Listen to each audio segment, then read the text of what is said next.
Well, welcome back to the Trident podcast. On today's episode, we're starting something new. We're going to do a 3-book series focused on a set of modern irregular warfare operations over control of southern Yemen in 2025. I'm joined today by my co-host, Jane Stokes. Jane serves as an associate professor in the Joint Military Operations Department and the College of Distance Education here at the Naval War College. She's also a retired lieutenant colonel in the U.S. Marine Corps, having served 25 years in both active and reserve components. As a military officer, Jane served as a Marine foreign advisor, an attaché, a liaison officer in numerous embassies. She served as International Programs Branch Chief for the CENTCOM J2, working on security cooperation efforts and partner engagements. And before that was the MARCENT liaison officer to the United Arab Emirates. An Arabic speaker, she also spent almost a decade working for Department of State's Foreign Service and has extensive experience in the Middle East with a focus on counterterrorism and foreign policy. She holds an MA from American Military University in Strategic Intelligence and an MA in National Security and Strategic Studies from the Naval War College. Jane is also the author of Hesitation Kills, a female Marines officer's combat experience in Iraq, which is featured on the Marine Corps Commandant's professional reading list, and she has appeared in numerous national media outlets. And our main guest today is the author of 25 Days to Aden, the distinguished Dr. Michael Knights, who serves as the Bernstein Senior Fellow at the Washington Institute, specializing in military and security affairs of Iraq, Iran, and the Gulf states. He is the co-founder of the Militia Spotlight platform, which offers in-depth analysis of developments related to Iranian-backed militias in Iraq and Syria. Michael has traveled widely in Iraq, Yemen, the Gulf states, regularly have briefed government policymakers, congressional committees, and U.S. military and regional security affairs. He's worked extensively and been embedded with local military and security agencies on the ground in Iraq and the Gulf states and in Yemen. And he previously worked as the head of analysis for a range of security and oil companies, directing information collection teams in Iraq, Libya, and Yemen. Before that, he actually worked as a defense journalist for the Gulf States newsletter, as well as Jane's Intelligence Review. Michael has written and published for Foreign Affairs, Foreign Policy, Journal of Strategic Studies, West Point Counterterrorism Center's The Sentinel, as well as other policy news outlets. He holds a doctorate from the Department of War Studies in King's College, London. And welcome you both to the podcast. We've entitled today's episode 25 Days to Aden, which is the unknown story of Arabian elite forces at war, a book series with Michael Knights. And we plan on having 2 follow-on sessions later this year with Dr. Knights on the other 2 books in this series. The first book, 25 Days to Aden, details the outcome of a set of modern irregular warfare operations, as I said earlier, over southern control of Yemen in southern Yemen in 2015. And this first book details the Yemeni Houthis' attempts to take over the port of Aden after their coup against the UN-backed government of the country. The opposing force preventing this Iranian proxy from threatening a second major strategic waterway and potential impacting global trade through Suez were the small but highly capable UAE special forces that had been honed alongside NATO and the U.S. in the fires of Afghanistan. Michael, it's great to have you here with Jane and I today. As we start, how did you come to write the book, and what interested you, or what kind of prompted you on this 3-book series and the writing of it? So thanks very much for having me, and for all of the important work your center does. I loved Yemen from the first time I visited there. Back in the early 2000s. I spent periods of a number of years there in the mid-2000s and grew to know the country really well. When the new war began in 2015, as the Iran-backed Houthis tried to take over the capital and then the entire country, I became interested again and started to travel to Yemen again, including time embedded with the UAE, Saudi, and Yemeni forces inside the country. As I was embedded with these forces, you have a lot of time in the evenings. You sit with them, you talk about previous operations they've done. And it occurred to me that the initial battle for Aden in 2015, the first battle of the war, was really worthy of a book. And then as I started to learn more about that battle and got more exposed to UAE soldiers as they became more comfortable talking to an outsider about military operations, it became clear that there might be other books that one could add to the end, looking at first the war in the east of Yemen, which is the second book, Race for McCullough, and then the book that I'm writing at the moment, The Battle for the Red Sea, which is about the attempts to liberate the Red Sea coast of Yemen, where we see so much fighting at the moment, including a major U.S. operation, Rough Rider. So both of you spent a lot of time in this region, and I know that some of our listening audience, they don't have access to the beautiful maps that are in the book, and we don't have a map in front of us today. So, but let's describe for our listening base, and some of our listeners may end up being kind of on a radio listening to kind of podcast.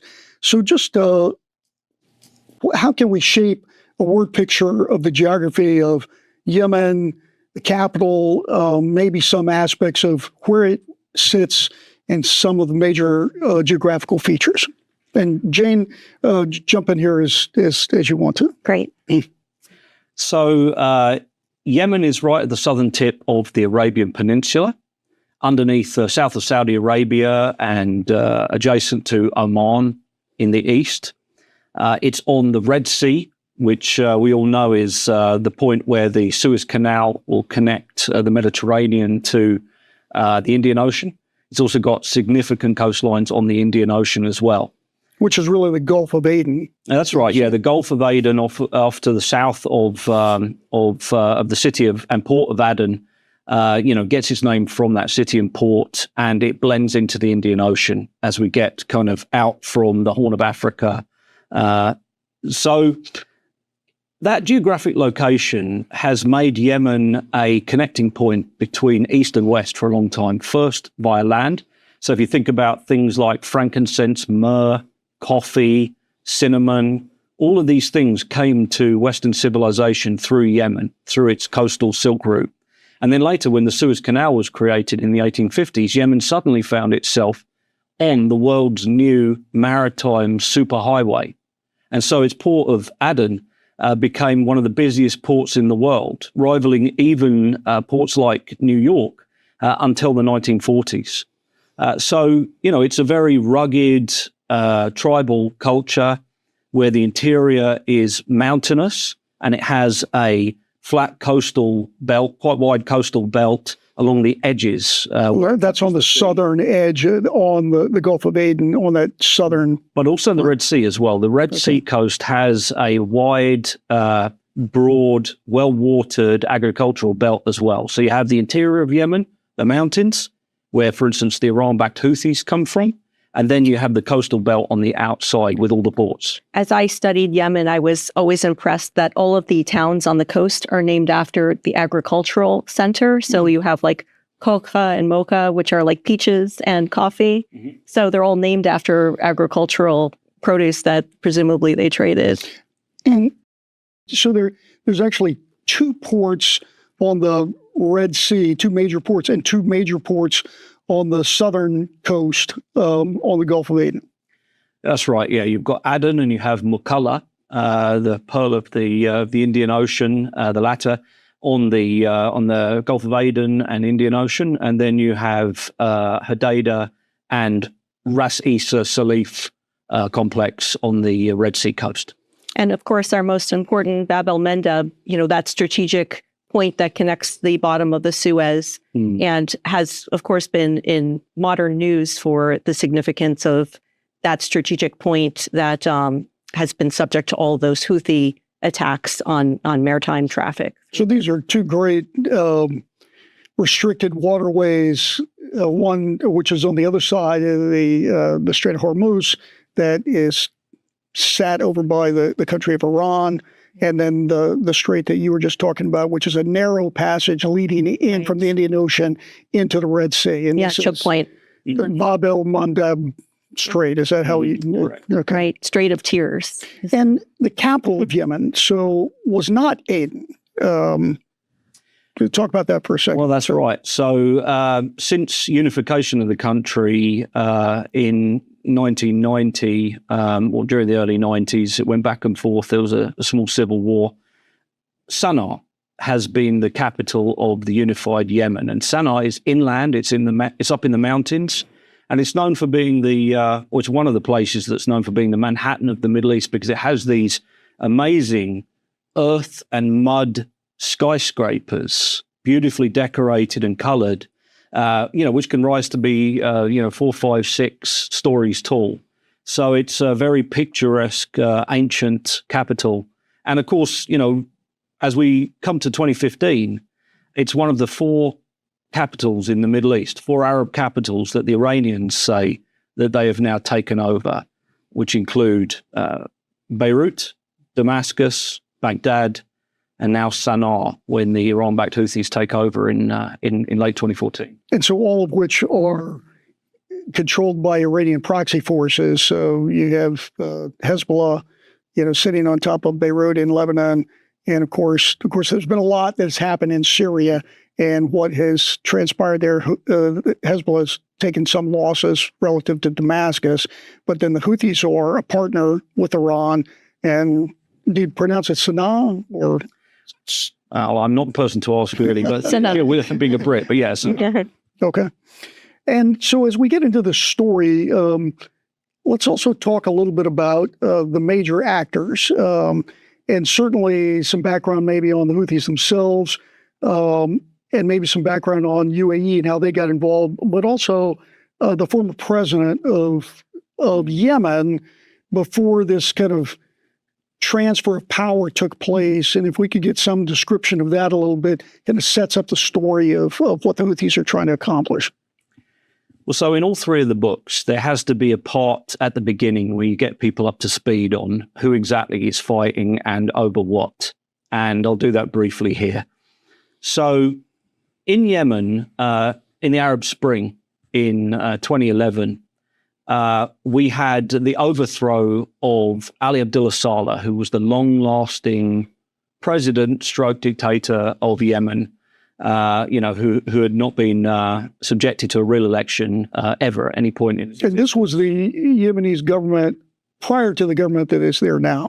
That's correct, yes. So the Arab Spring overthrew the long-term leader of Yemen. And what we then had was a couple of years after the Arab Spring where the UN built a very weak placeholder government. But at the same time, the Iranians began to support the Houthis in the north as they began to expand. And then eventually in 2014, they did a coup against the internationally recognized government of Yemen and took over the capital of Sana'a. And that then left the Gulf states, Saudi Arabia, the United Arab Emirates, and indeed external partners like the Americans with a decision. Do we leave the Houthis in charge of the center of Yemen with most of its population and its capital and its international airport?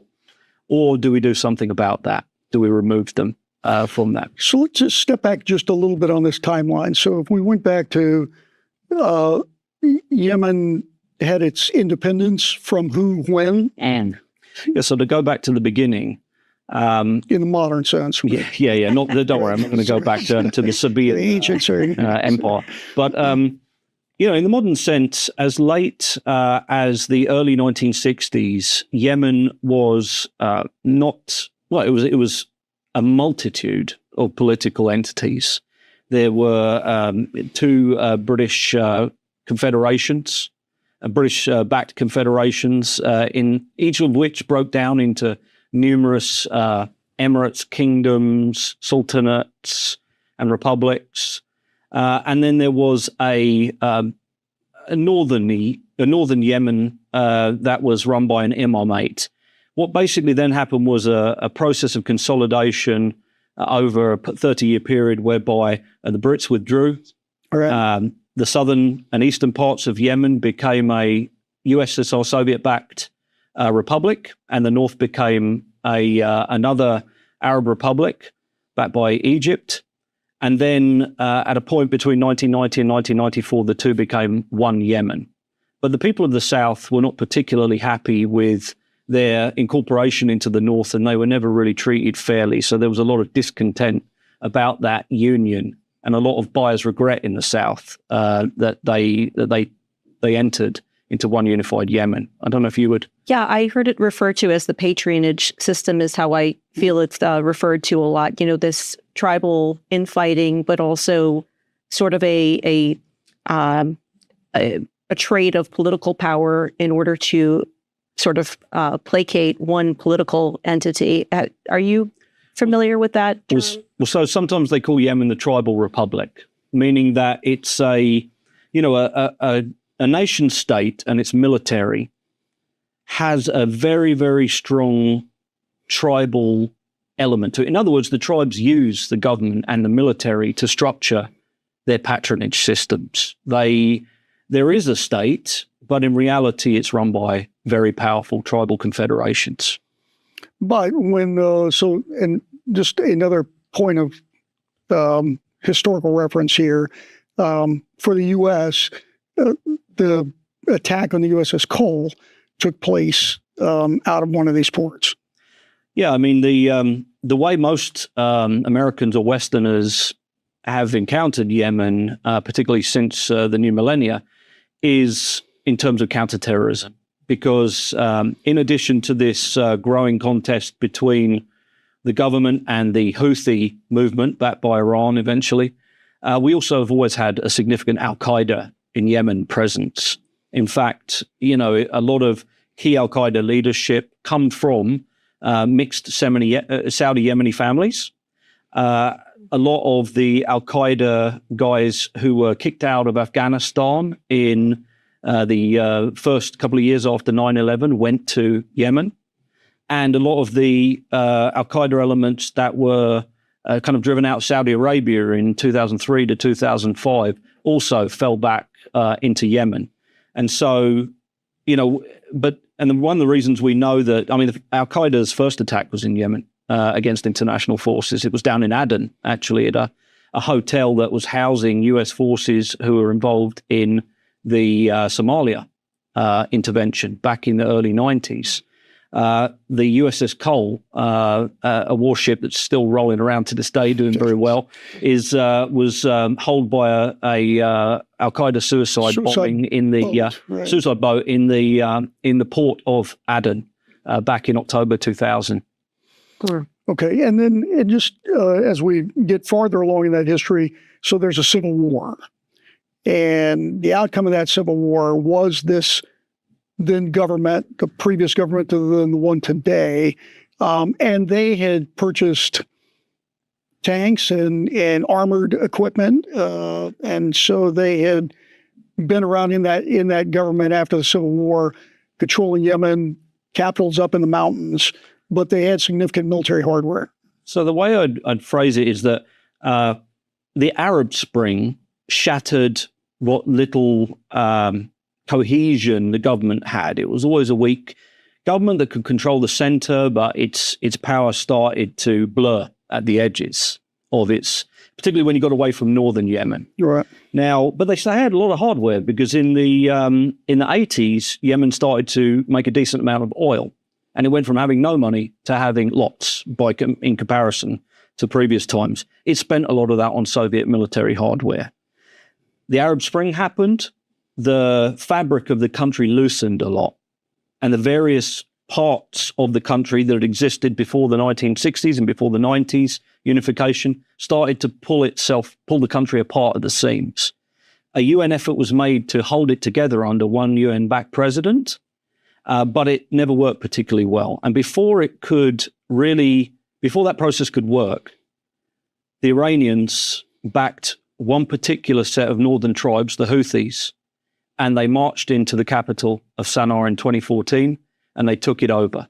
And what the book of 25 Days to Aden is about is the following spring, March of 2015, the Gulf states basically say this situation has to end.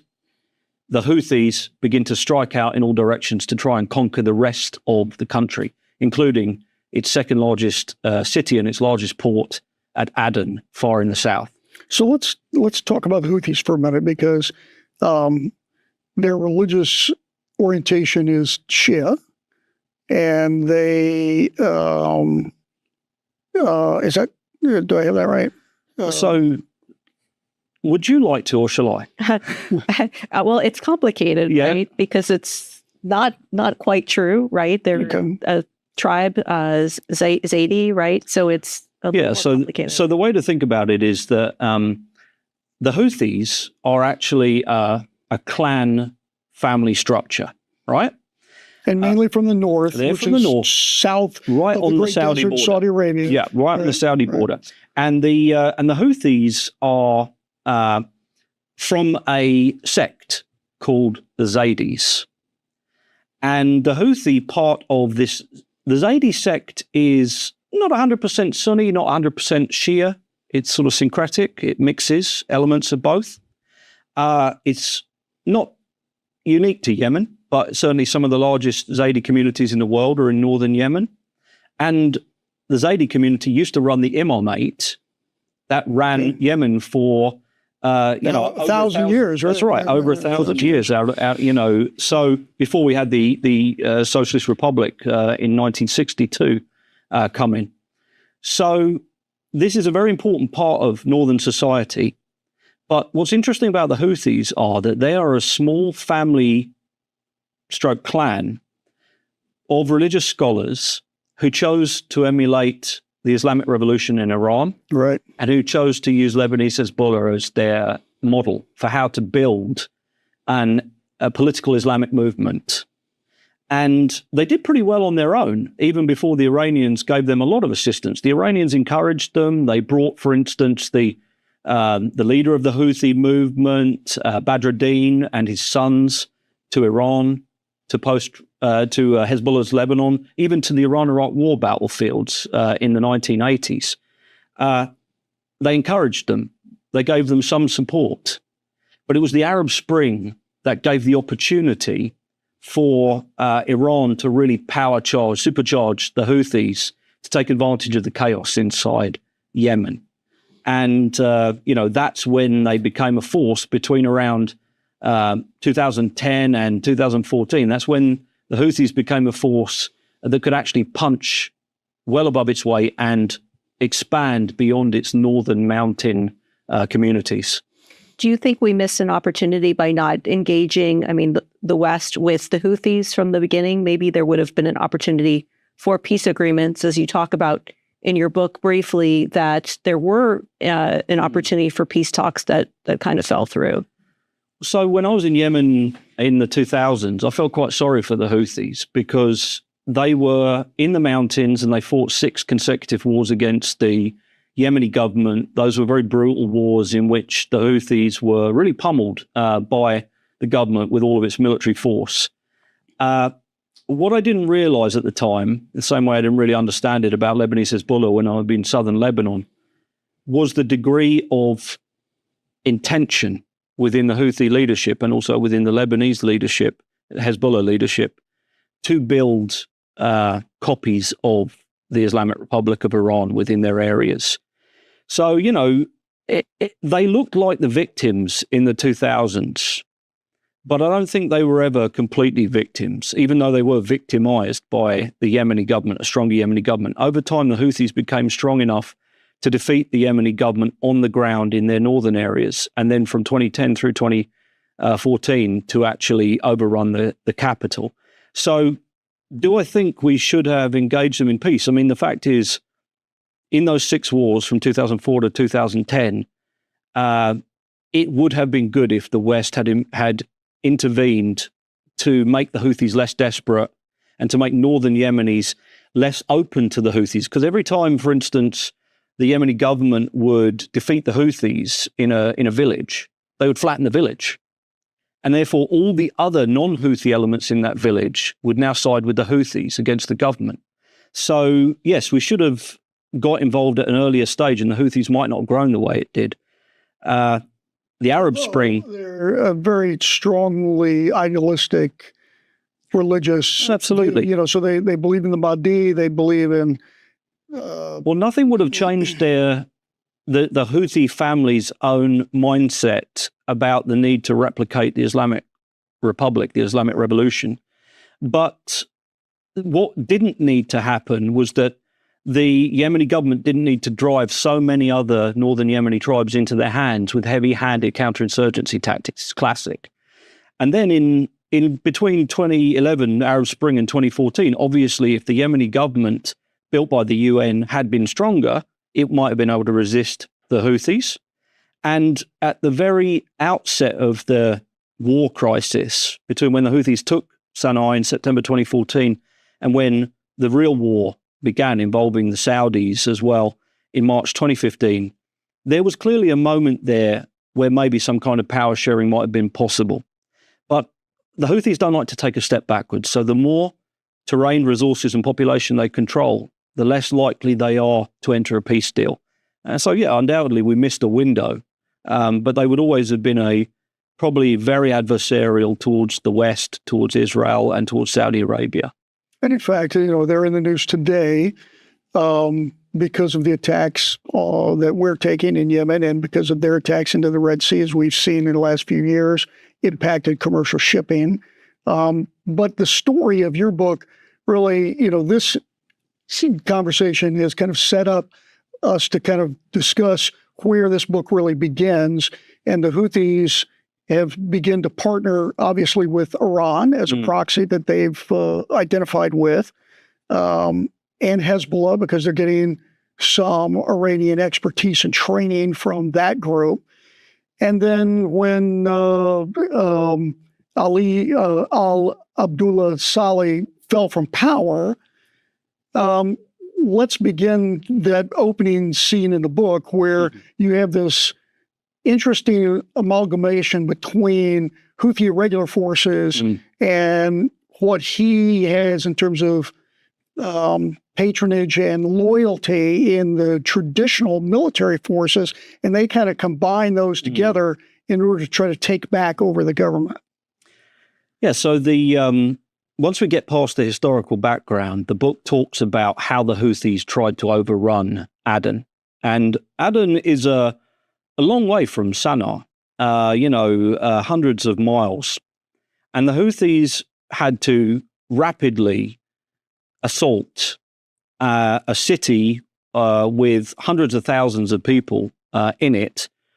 And they tried to take it by storm. Now, how did they do that? They needed a combination of three things. They needed their own Houthi fighters, who they trained. They needed the ousted Ali Abdullah Saleh, who was the former president. Right.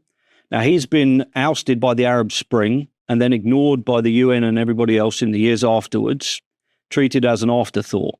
But all the time, he's kept his contacts within the elite forces inside the Yemeni military, the Republican Guard, the intelligence services, the Ministry of Interior, the Special Forces. So some of those elements essentially come over to the Houthis, who are partnering at that stage with Ali Abdullah Saleh, who dances on the head of snakes, this kind of tricky Machiavellian figure who stayed in power for decades and then, thinking he could ride the Houthis, tried to get the Houthis to do his dirty work for him and restore him to power. As we'll see later, it didn't quite work out that way for him. But Ali Abdullah Saleh basically helps them to create a hybrid force, a force that can use Soviet-trained, quite battle-hardened Republican Guard armored forces that can utilize Yemeni government and special forces helicopter units to do air assault and air mobility. Also, we have a number of Iranian and Lebanese Hezbollah advisors in the picture who primarily assist with operational planning and logistic planning in particular. They make sure the helicopters can fly, that the food and fuel and ammunition get to the soldiers. They kind of fill in some of the organizational stuff that this hybrid force of Houthis and Republican Guard are not so good at. And as a result, the Houthis and the Republican Guard managed to first overrun the key airbase of Al-Anad, which is kind of the gateway to Aden in the south. The US CIA and JSOC mission barely make it out of there before the Ali Abdullah Saleh and Houthi forces are streaming in. And then they crash into the city of Aden, and they go straight for the airport, which is the kind of geographic center of the city that connects the three different parts of the city. If you imagine Aden as a Y shape, Okay. the airport is the center, the axis at the center of those three. So you control the airport, you control all three sub-elements of the city. And that's what they did. So, that's the kind of force that had invaded. It wasn't large, but it was quite battle-hardened, quite determined, but sitting in a southern city, out of its element, surrounded by a big population, but unopposed by any major military force yet. So just, again, one half step back in terms of the players here. So I think Salah's vice president, Hadi, had basically been taken in the control of the capital, somehow escapes, but then also begins to move some of the apparatus from the mountainous city of Sana'a down to Aden and move the banks, some of the financial systems and this sort of thing. Is that why the Houthis really, and with Salah, want to take over Aden, or are there other reasons? I mean, what's the drive to take this particular point? Well, Aden had become the government in exile location after the coup of September 2014, when the Houthis took over control of the actual capital. So they take the capital in the north in the mountains, but now the government itself basically moves down to the port of Aden, and they now feel like they have to drive that out into the sea or take over the entire country. Yeah, and the process of the government kind of fleeing to Aden is one that happens between September 2014 and March 2015. But what it means is that by the time March 2015 comes up, Aden is the obvious target. It's not only the second largest city in the country, the largest port, but it's also where the government in exile is sitting. And if you take Aden, you have a port on the Gulf of Oman and the Indian Ocean, and there's really nowhere else for the Yemeni government to go. They've got to give up at that point if they don't have the capital and they don't have the largest port and the second largest city. So there's a movement, though, that's really worried about this. And Jane, why is that? I mean, presumably from a larger geopolitical standpoint, the Gulf of Arabia with Saudi and the Emirates and Oman included. I mean, this is a very strategic loss if Yemen falls in the hands of the Houthis, by proxy Iran, a huge regional threat, a huge beyond that global threat, right? That suddenly there's a potential loss, not only regionally, but for the strategic waterway, right? Being under Houthi control. And if you think about to Saudi Arabia, and to an extent to other Gulf states like the UAE, but particularly to Saudi Arabia that has such a long border with Yemen and quite tight societal connections with Yemen. Yemen to them is like Cuba is to us in the US or Mexico. You cannot let those places fall under control of an enemy force. And when, for instance, an enemy force places, let's say, strategic weapon systems in Cuba, we nearly go to Third World War because of it. We cannot tolerate that. And that's the same with the Saudis and Yemen. They decide in 2015 that they cannot tolerate the Iranians saying we now have control of 4 Arab capitals. And one of those capitals is right there on the Arabian Peninsula, within striking distance of Mecca and Medina, Islam's holiest cities. So they say we need to do something about this. We need to put together a Gulf coalition that will restore the internationally recognized Yemeni government under President Hadi, who's fled to Aden, the UN-backed president, and we want the Houthis to accept some kind of withdrawal from Sana'a and go back to the north where they came from. But it's not looking good. At the beginning chapters of this book, it looks like the Houthis are going to take over the whole country. As you said, the U.S. had a JSOC element that was in and around Aden and fled because it looked like the whole country was being taken over as they came out of the mountains and kind of got to that first place before the beachhead. And so the U.S. has left. UK is not really there. The UN basically says, who's willing to do something about it? And as Jane says, all these Gulf states are really, really concerned relative to Houthis and Iranian proxy then taking over all of Yemen. So, well, one of the things that's forgotten about the start of this war, and it's detailed here, is that the internationally recognized government of Yemen go to the UN and say, we request assistance with Article 7 self-protection. We need somebody to help us. And they go to the Arab League at the same time and make a call for intervention by foreign forces. The UAE, or Saudi Arabia, the UAE, a range of other Muslim states agree to provide a military force to try and restore the government of Yemen. And that includes the almost immediate beginning of a classic air campaign that ended up lasting for nearly 4 years, on a scale that had never been launched before by an Arab military. So this was not exactly the complexity of Desert Storm in 91, not close, but in terms of effort and a major jump in terms of what they'd ever done before, this was a large, ongoing, sustained, reasonably sophisticated air campaign involving over 100 aircraft, strike aircraft, that ended up lasting for years without any US assistance except for a bit of aerial refueling and some target betting.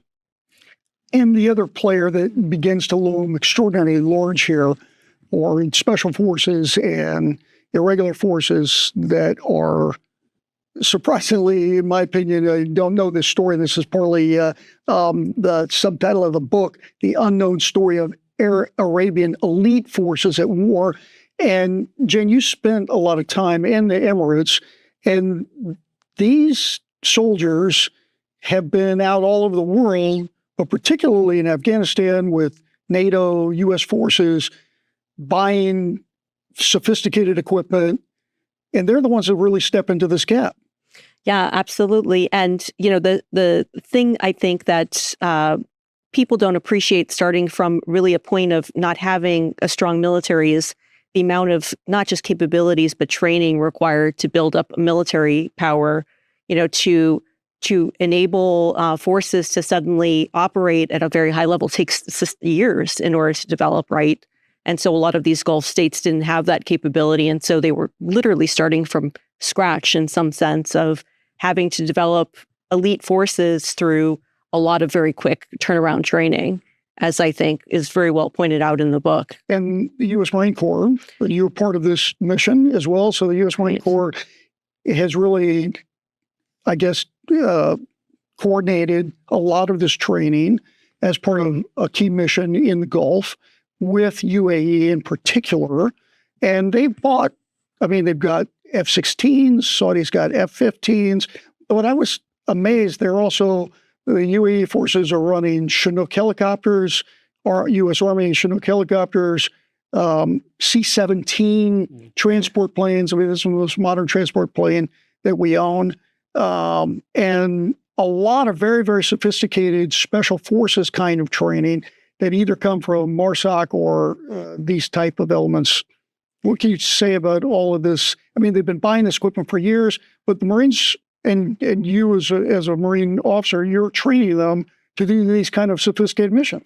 Right. I personally didn't train them, but I watched the trainers work alongside of them. And, it just like a Marine going through basic training, there's no quick fix to developing capabilities, right? It really does take time to not only just train people to be basic soldiers, but then to deal with the sophisticated equipment required a whole different level of sophistication, which I think went underappreciated at first. Is okay, it's one thing to just buy all this equipment. It's another thing to find people who can actually operate that. And so that requires an incredible amount of personnel to bring in order to operate different exquisite systems. At the same time, getting them to be interoperable too is something that even the U.S. military struggles with, right? To try and figure out across services how to get people to communicate, operate systems. So the fact that they're able to pull off a coalition of forces is quite impressive in such a small period of time. But you're also doing sophisticated operations with U.S. like JTACs, which are teams that are, these are small teams that they put in on the ground. They're controlling a lot of air attacks. But, you have an 8-person team that's basically calling in all sorts of firepower and capabilities that gives them the capabilities far beyond what it would look like when they're sitting and standing on the ground. And that doesn't happen overnight. I mean, that's a very, very sophisticated operation, and we see that. Mike, we'll go back to you for a second. Why does UAE make the decision here of all the Gulf states to basically lend this kind of sophisticated expertise at the time when a lot of other states are not? I mean, Saudi is obviously doing the air war and some other things, and others are participating in that. But UAE gets their hands dirty and gets on the ground, and they actually conduct some very sophisticated operations. Why do they make this decision? Yeah, so, thinking about when you're a historian, one of the things to do is always to side rail kind of, or what's going on in the theater alongside what else is going on in the world, right? And we have the counter-ISIS campaign happening at exactly the same time. The US is certainly not looking for another mission at this moment, nor are most of the European nations who are all focused on counter-ISIS. The Saudis and the Emiratis have a obvious connection to this crisis, particularly the Saudis, because of the geography. The Emiratis support the Saudis in all of their ventures at this point. They, for instance, supported Saudi troops who went into Bahrain during the Arab Spring uprisings to stabilize Bahrain. And they sent their own kind of police forces, militarized police forces into Bahrain at that time.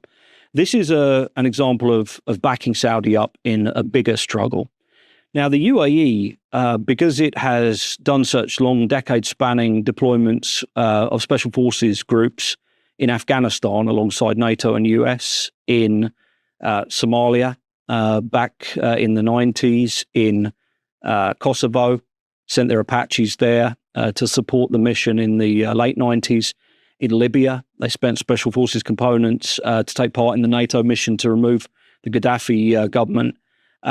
They had the confidence to do an expeditionary operation. And as you say, they had quite a good equipment set to do it in terms of strategic airlift, in terms of a navy that could undertake amphibious operations. And naval gunfire.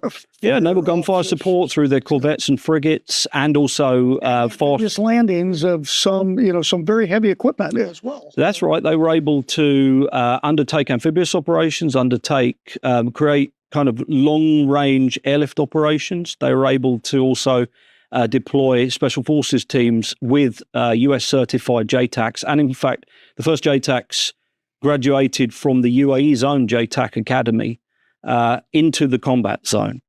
And, when you think about the UAE, it's smaller than Saudi. It's not physically connected to Yemen. The UAE is a trading empire or nation that has this kind of connection all the way through the Indian Ocean basin, including to many of the coastal Yemeni cities, including a sort of a societal connection. Like a lot of the people who run major equipment hire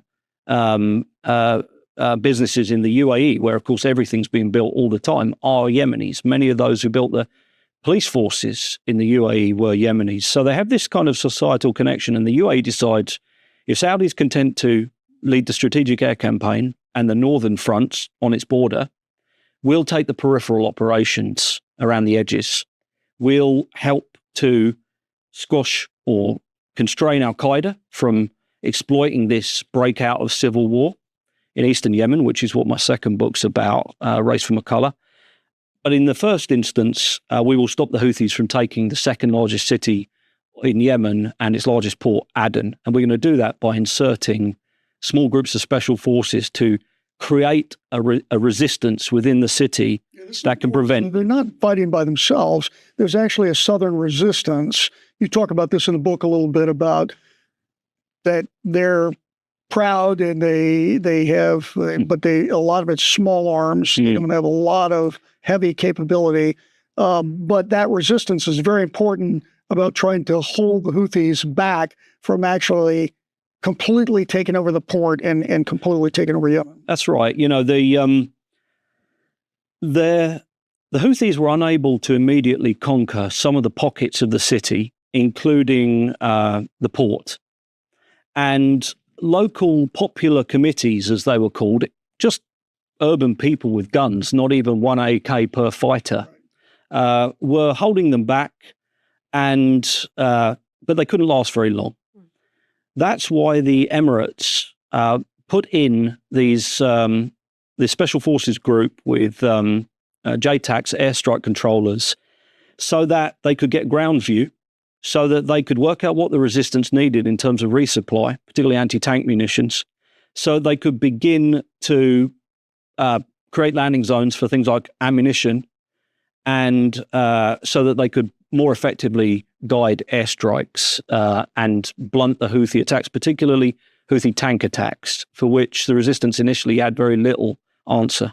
You have this great passage in your book that describes the techniques that the Emiratis use to guide on aircrafts to attack basically ground targets, where they use sheep. Can you describe that a little bit about how they were able to call for fire? And well, okay, so that was actually Houthi elements doing that bit. The Houthi elements had also. I mean, we could talk about the Houthis as an enemy, and in fact, I've done so on a number of podcasts because they're really fascinating. But to give an example, their Houthi forward observers would have a sheep on their shoulder, like a lot of Yemenis would, taking it to market or from market.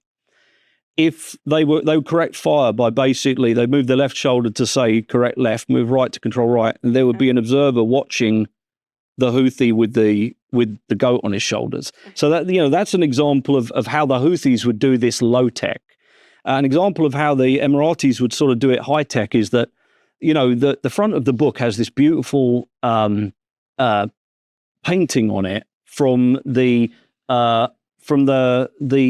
lobby of the Presidential Guard headquarters, and it is showing the special forces, the first special forces group, helocasting into the blood-warm Gulf of Aden, rather. Just to be clear, when he says helocasting, what you're talking about here is that Chinook, you have Zodiac boats on the back of these Chinooks. They're lowering themselves near the water, pushing the boats out, jumping in, and then doing insertions, in a very sophisticated operation. It really needs a lot of training. And this is the painting that he's talking about. It's on the side of the book. Yeah, and so they drop into the water, and there's a very vivid description of it in the kind of preface of the book. This was the first team of 8 who went in, and when the Yemenis met them on the beach after the covert insertion, they looked at these young Emiratis, all of whom were cleanly shaven, all of whom were wearing what they thought was Yemeni civilian dress, though it didn't quite fit with the Yemenis, but it's what they thought would look right. But these young guys, they're none of them had grey hair, none of them had beards, the way Yemenis would think of tough fighters as having beards or grown men as having beards, and they were all carrying AK-47s and light weaponry because they wanted to blend in and be covert. And the Yemenis looked to them and said, what can these guys do? We're about to get overrun by a major tank attack. There weren't a lot of them. No, there was 8 of them, and we're about to get overrun by a major tank attack, and they sent us 8 guys and a radio. What can they do, right? But within 24 hours, this one Emirati Special Forces group had basically destroyed around 50 enemy armored vehicles using their joint terminal attack controllers, their airstrike controllers, to bring all of the coalition's air power to bear on the Houthi armored concentrations. Early days in Afghanistan with special forces there, riding horses and basically JTACs, right, bringing a tremendous amount of firepower in from these small, kind of very, very specialized. So then when the Yemenis, I spoke to a lot of Yemeni resistance commanders and interviewed them for the book. They said after that, they may have been 8, but we looked at them as if they were 8,000. Well, I just want to, because we're talking about an entire book, and you should read the book. It's very interesting, and it demonstrates a lot. Again, I was very impressed coming away from the book about the sophistication of the UAE forces, Presidential Guard. I think these smaller units that were very, very highly trained, spent a lot of time with NATO and the U.S., a lot of really great equipment, but they don't have an easy time of it. I mean, they originally, they are way over on the Strait of Hormuz side of things. They're operating all the way back over in the Red Sea. They originally are in Djibouti, and Djibouti kind of forces them out, and they have to move up to Eritrea, which is farther up the Red Sea coast. And so now you have a larger maritime route to get to Aden, and you're trying to get equipment all the way from home port country, in the Persian Gulf, all the way around Saudi Arabia Peninsula, and then take whatever that equipment or training units back through those narrow waters. These are very, very difficult maritime operations, amphibious assault operations, and they're then working out of Eritrea for a while. And I just, a couple of other things. You describe a lot of equipment in the book. So G6 South African artillery, 120 millimeter mortars, drones, smaller rocket launchers, the big C-17s and movements, air bridges that they create, corvettes and others doing, and mortar boats doing naval gunfire support. They've got French tanks, very heavy tanks, lighter BMPs. They also go to MRAPs to try to get away from the IEDs, lessons that they've seen the United States difficulty with. And they're fighting enemy, and the Houthis are not walking away from this fight. No matter what they're bringing to the fight, they're not fleeing. They are fighting tooth and nail for every block as they're trying to get down to the port. And it appears to me that in the book, there's like 6 battles. You talk about the airfield being kind of the center point. Whoever is kind of controlling the airfield might then more easily control the city and the port. So there's like 6 battles over the airfield, 5 of which these resistors basically lose. They are unable to take the airport back over. And they finally determine we need heavier armor. The air war is not enough. We need boots on the ground. Now, the Marine Corps and Army would like to hear that. But it's absolutely true. They can't get it done just with air power. And so eventually they have all these fights on the airport. Talk to us, they finally end up moving heavier armor in to kind of move with the resistance forces. And they finally end up taking over the airport in this 6th battle. Yeah, so the UAE is a relatively small nation, even though very dynamic, very rich. That means it has quite a small decision-making structure, right from the now president, Mohammed bin Zayed, down to the military operational chain. And Mohammed bin Zayed himself is quite a skilled military commander. I mean, for a head of state, he's quite an impressive military thinker, and everybody's is obviously very complimentary about the ruler. But I mean this genuinely. He has come up so many times in the research for all 3 of the books in ways that is very easy to substantiate and cross-check. He is. It's very unusual to get a head of state who can intervene in the detail of military operations just enough, not too much, not too little, and helpfully, basically. So he could, for instance, short circuit that if you need to get a capability to the front, he can make absolutely sure that happens, whether it's a replacement drone system or, in the case of the final attack on Aden Airport, whether it is over 100 mine-resistant ambush-protected vehicles, MRAPs. That they're moving from the UAE. Gulf all the way to the Red Sea, and then getting on land in a contested environment. You're talking about huge vehicles. It's huge. So what you're able to do here, because they had the foresight in the UAE to get C-17 airlift aircraft in place years before this contingency, not too many years, but just, so all this equipment they've got, whether it's Corvettes, C-17s, whatever it is, it's not old enough to be knackered and broken, but it is not too new that they haven't been able to train and familiarize on it. They got it just right.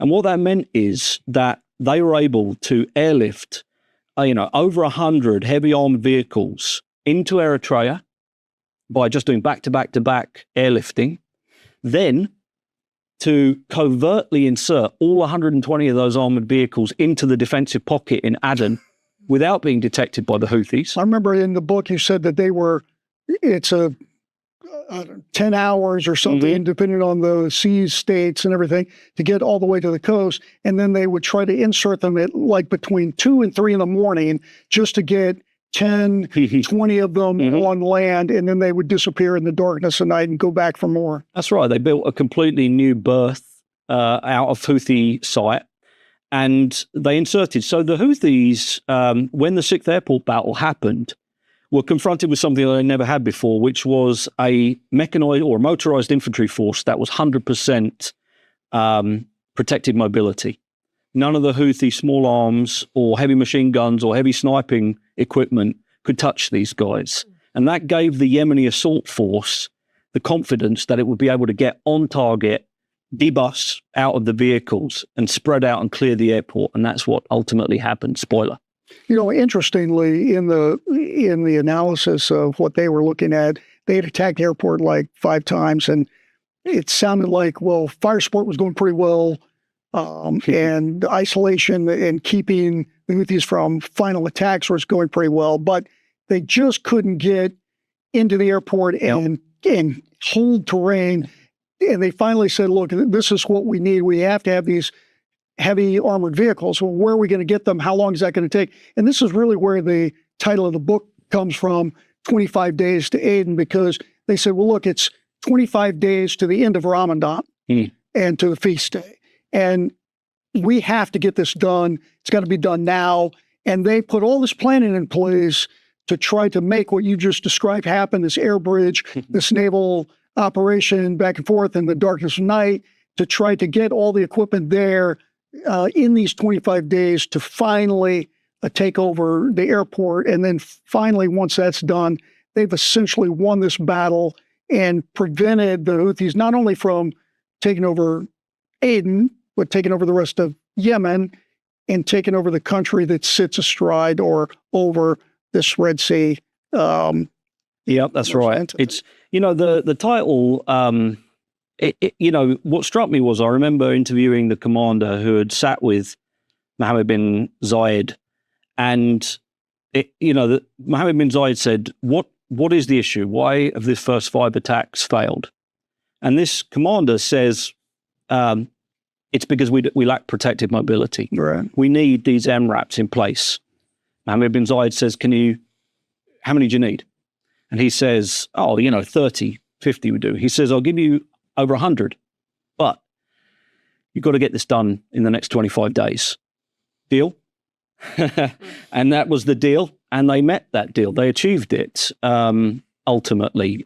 Everything from getting those vehicles out of storage, out of climate-controlled storage, fitted with external fittings, all weapons systems, all radios, all anti-armor cages, brought into theater in Assab in Eritrea, Yemeni and other personnel trained to operate with the MRAPs, covertly inserted back into the tiny pocket, the urban pocket, and then unleashed on the airport within 25 days. That's incredible. Was there some significance to the 25 days? It just happened to be that between there and the end of, between there and Eid, okay. After Ramadan, it was 25 days. Yeah. Wow. So I think that one of the things that I took from the book was just, we're used to hearing of the expertise of UK, Australian, U.S. Special Forces, MARSOC, all sorts of long, very sophisticated, exquisite type of forces that are in operation.